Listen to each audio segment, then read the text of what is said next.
pour conclure et pour résumer, je dirais que nous avons un avantage certain, c'est que nous ne sommes pas des professionnels de la politique, c'est-à-dire que nous ne cumulons pas les mandats électifs afin d'en vivre. En revanche, nous sommes des citoyens très impliqués, au fait de la réalité, et pour certains, des élus de terrain, mais aussi pour les autres, ils sont issus de ce qu'on appelle communément, bien sûr, la société civile. Nous sommes porteurs donc d'un projet politique présentant une réelle alternative face au bilan négatif de nos adversaires. Avec Florian Philippot, président de la région, nous avons bien sûr l'objectif d'inverser le déclin de nos territoires. Nous avons l'objectif d'être au service de la population. Nous étudierons bien sûr les projets qui nous seront présentés sans ostracisme et sans sectarisme. Et nous avons la chance d'avoir une excellente équipe, très bien armée pour affronter le principal défi pour la Haute-Marne, celui que les départements ruraux ne soient pas des laissés-pour-compte de la réforme territoriale. Voilà, si des fois... Jean-Christine Guilluy, des Républicains du Centre, dit que c'est une chance en fait pour la Haute-Marne, la grande région. Vous pensez totalement l'inverse? Oui, je pense que ce n'est pas forcément, ce ne sera pas une chance. De toute façon, on le voit très bien, on perdra en proximité. On le voit très bien avec les têtes de liste autres que Florian Philippot, en tout cas les deux plus grosses structures politiques, c'est-à-dire le PS et l'UMP, ce sont des gens qui sont impliqués pour leurs anciennes régions. On voit très bien pour Philippe Réchère qui s'est battu pendant des mois et des mois, pour ne pas avoir, dans un premier temps, autre chose que l'Alsace dans une région. Deuxièmement, pour ne pas incorporer la Champagne-Ardenne avec l'Alsace, si c'était entendu avec M. Masseret. Donc on sait très bien, on voit très bien déjà, on a peur de ça, bien évidemment, que ce profil avec eux, on devienne des laissés pour compte. Donc pour moi, ce n'est pas une chance d'être en région. On va en priorité donner des moyens à l'Alsace et à la Lorraine, c'est bien évident. Donc là-dessus, je ne pense pas que la grande région soit un avantage, surtout si ce sont les autres qui sont à la tête de cette grande région. Deuxièmement, moi je pense qu'on perd en proximité avec les gens. Donc on voit très bien la situation des territoires ruraux actuellement. Ce n'est pas des gens qui vont être à 400 km, qui vont vraiment s'intéresser à ce qui se passe sur nos territoires. Donc ces grandes régions ne sont pas des atouts, et les régions telles qu'elles étaient avant étaient bien suffisantes. D'ailleurs, on le voit très bien en Allemagne, puisque souvent on prend l'exemple allemand concernant les Länder en disant qu'ils sont très grands. Or, c'est totalement faux, puisque 15 des 22 Länder sont de la taille des régions françaises d'avant, c'est-à-dire d'environ entre 2 et 2,5 millions d'habitants. Il y a même des villes qui sont Länder comme Hambourg, etc., qui sont seules. On ne les regroupe pas avec d'autres régions pour dire on va faire quelque chose d'immense. Donc en fait, on essaye de diluer l'incompétence et le fait que ça ne fonctionne pas dans une nouvelle région en disant maintenant ça va mieux fonctionner. Votez pour nous, on va y arriver. Eh bien non, les Français en ont marre, ils voient très bien que ça ne fonctionne pas. Et ce n'est pas le nouveau prétexte avec des nouvelles régions qui vont faire que ça va changer la donne. C'est pas vrai. Je pense que c'est comme ça. Ça coûtera plus cher encore. Et ça coûtera plus cher, bien sûr. On le voit à tous les niveaux, que ce soit dans les communautés de communes, dans tous ces regroupements-là, ça coûte toujours plus cher. Il faut créer des nouveaux postes, il faut... Un exemple précis concernant cette non-économie, c'est les indemnités des élus, par exemple. Puisqu'on sait très bien que les élus, on va passer dans une région de plus de 3,4 millions d'habitants. Donc les indemnités des élus par rapport à ce qu'il y avait avant vont pratiquement doubler, ce qui est pas admissible, sachant qu'on n'a pas baissé le nombre d'élus, puisqu'on a gardé le même nombre d'élus. 169. Voilà, et en sachant que nos territoires, une fois de plus, ont été les perdants, puisqu'on a transféré des élus de la région Champagne-Ardenne et de la Lorraine au profit de l'Alsace pour leur donner une importance plus grande. Voilà, donc voilà, là, il n'y a pas personne n'est dupe de cette affaire-là. Donc ceux qui ne le croient pas, il faut qu'ils se penchent sur les dossiers, ils s'en rendront compte rapidement. Voilà. Monsieur Richer a quand même endetté l'Alsace de 800 millions d'euros, et M. Masseret 900 millions, ou là 800-900 millions. Donc, si on appelle M. Richer le fossoyeur de l'Alsace, C'est peut-être pas pour rien. Si vous pouviez dégager 3 priorités en cas de victoire, vous avez la tête de la région, quelles seraient selon vous les 3 priorités à la fois pour la région et notamment pour le département de Haute-Marne? Moi, je pense que c'est la communication, les voies de communication qui sont importantes, la formation des jeunes, parce que c'est la priorité numéro 1 en Haute-Marne. Pour moi, c'est de permettre aux jeunes de pouvoir se former et de pouvoir trouver du travail en Haute-Marne. Et pour nous, une troisième priorité, bien sûr, ça ira avec, c'est une question d'endiguer le déclin démographique. C'est-à-dire de faire un effort considérable, et ça va aussi avec les voies de communication, de faire un effort considérable sur le développement économique au niveau de la Haute-Marne. Voilà. Je pense aussi peut-être d'arrêter de subventionner des associations dites communautaristes, parce que là, il y a quand même des économies à faire. Hein.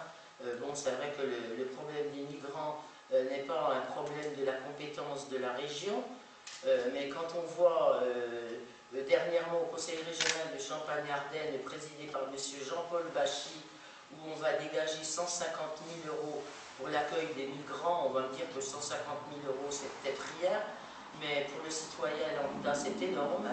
Et donc nous, enfin moi particulièrement, le Front National également, se refuse à subventionner des associations donc, pour le communautarisme et l'accueil des migrants.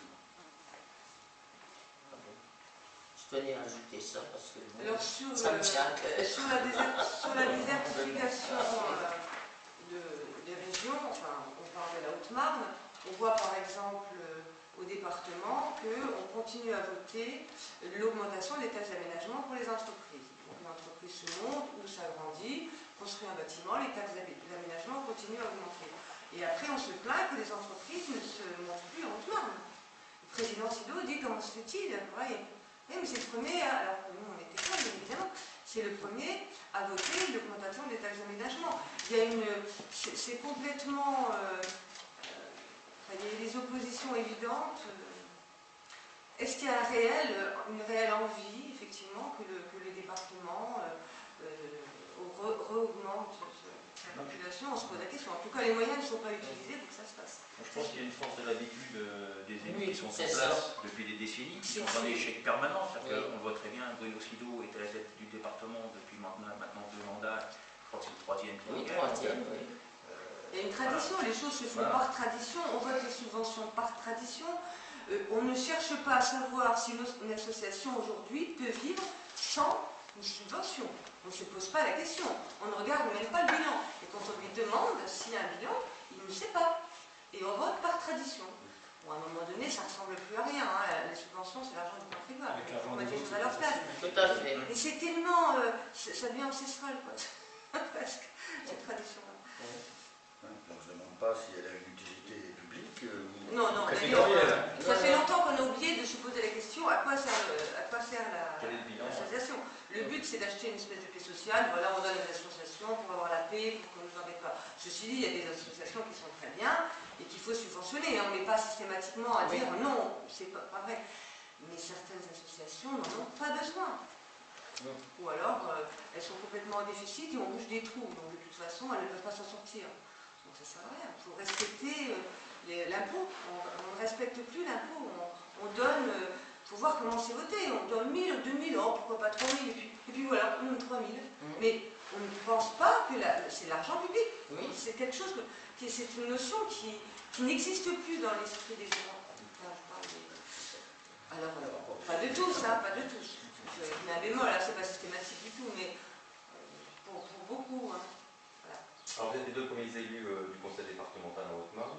Quel bilan faites-vous personnellement de ce mandat depuis le printemps? Qu'est-ce que ça vous a apporté? Qu'est-ce que vous avez constaté? Ça nous a apporté déjà une meilleure connaissance des différents postes, hein, que ce soit en fonction des différentes commissions. Là, je viens un petit peu de répondre à votre question.